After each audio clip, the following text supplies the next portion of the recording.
ना पाकिस्तान से आस, ना चीन पर विश्वास। सेना प्रमुख का ऐलान, चीन करे बिन शर्त समाधान। ड्रैगन करेगा वार तो कैसे होगा एतबार। क्या चीन और भारत के रिश्ते फर्जी हैं? क्या चीन सिर्फ मतलब के लिए भारत की तरफ दोस्ती का हाथ बढ़ाता है?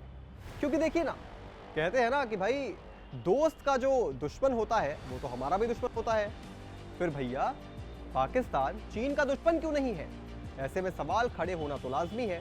ऊपर से अगर भारत के आर्मी चीफ ये कह दे कि हम चीन पर भरोसा नहीं कर सकते, तो इस तरीके की खबरें तो जरूर आएंगी कि भारत और चीन के बीच सब कुछ सामान्य नहीं है। पर आखिर आर्मी चीफ ने ऐसा क्यों कहा है कि हम चीन पर भरोसा नहीं कर सकते? देंगे आपको इस पर पूरी जानकारी, पर उससे पहले आयोन भारत को सब्सक्राइब कर लीजिए। नमस्कार, मैं हूं आपके साथ स्नेह श्रेयस। आयोन भारत देख रहे हैं आप। भारतीय थल सेना प्रमुख जनरल उपेंद्र द्विवेदी ने चीन और पाकिस्तान को लेकर कड़ा रुख अपनाया है। उन्होंने कहा है कि चीन पर भरोसा नहीं किया जा सकता और पाकिस्तान पर तंज कसते हुए बोले वो आतंकवाद रोकने में पूरी तरह नाकाम है। इसके साथ ही उन्होंने जम्मू कश्मीर में सेना की बड़ी उपलब्धि का जिक्र करते हुए कहा कि हमने जम्मू कश्मीर में टेररिज्म से टूरिज्म तक का सफर तय किया है। पाकिस्तान को सख्त संदेश, आतंकवाद पर चुप्पी ठीक नहीं है। जनरल द्विवेदी ने कहा कि पाकिस्तान आतंकवाद को रोकने के लिए कोई ठोस कदम नहीं उठा रहा है, इसलिए हमें हमेशा चौकन्ना रहना होगा। उन्होंने जम्मू कश्मीर में सेना के सफल अभियानों का हवाला देते हुए बताया कि इन ऑपरेशन से क्षेत्र में शांति और स्थिरता लौटी है।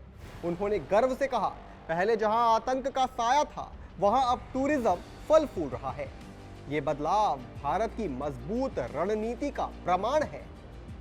चीन के खिलाफ सतर्कता, भरोसा नहीं। चीन को लेकर सेना प्रमुख ने दो टूक कहा कि चीन पर भरोसा नहीं किया जा सकता। उन्होंने बताया कि भारतीय सेना आधुनिक तकनीकों को तेजी से अपना रही है। उन्होंने चेतावनी दी, हमारे पास एडवांस ड्रोन है जो AK-47 चला सकते हैं और मिसाइल लॉन्च कर सकते हैं। अगर चीन ड्रोन अटैक करता है तो हम उसी ताकत से जवाब देंगे। हालांकि उन्होंने ये भी कहा कि युद्ध किसी के हित में नहीं, लेकिन जरूरत पड़ी तो भारत तैयार है। भारत चीन सीमा पर शांति, लेकिन सावधानी बरकरार। 2020 में पूर्वी लद्दाख के डेपसांग और डेमचोक में हुई झड़प का जिक्र करते हुए जनरल द्विवेदी ने कहा कि अब हालात सामान्य हैं। दोनों देश बातचीत से समस्याएं सुलझा रहे हैं। फिर भी उन्होंने चीन के प्रति सतर्क रहने की जरूरत पर जोर दिया और ये जरूरी भी है।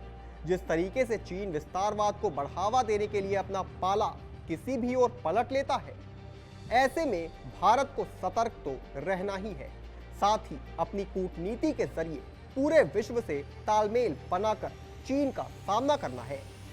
आजा रिकॉर्ड करवा दे। चीन पर भरोसा ना करना भारत की मजबूरी नहीं बल्कि जरूरत है। चीन एक ऐसा देश है जो केवल स्वार्थ के अलावा और कुछ नहीं सोचता।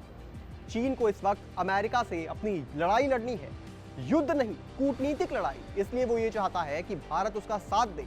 जब उसका मतलब खत्म हो जाएगा तो वो भारत को एक बार फिर आंख दिखाने से पहले सोचेगा नहीं। और भारत के लिए सबसे बड़ा खतरा ये है कि इसके दोनों तरफ, एक तरफ चीन और एक तरफ पाकिस्तान, दोनों भारत को नुकसान पहुंचाने का एक मौका नहीं छोड़ते हैं। ऐसे में प्रधानमंत्री मोदी की कूटनीति सिर्फ और सिर्फ भारत के बेहतर भविष्य के लिए है।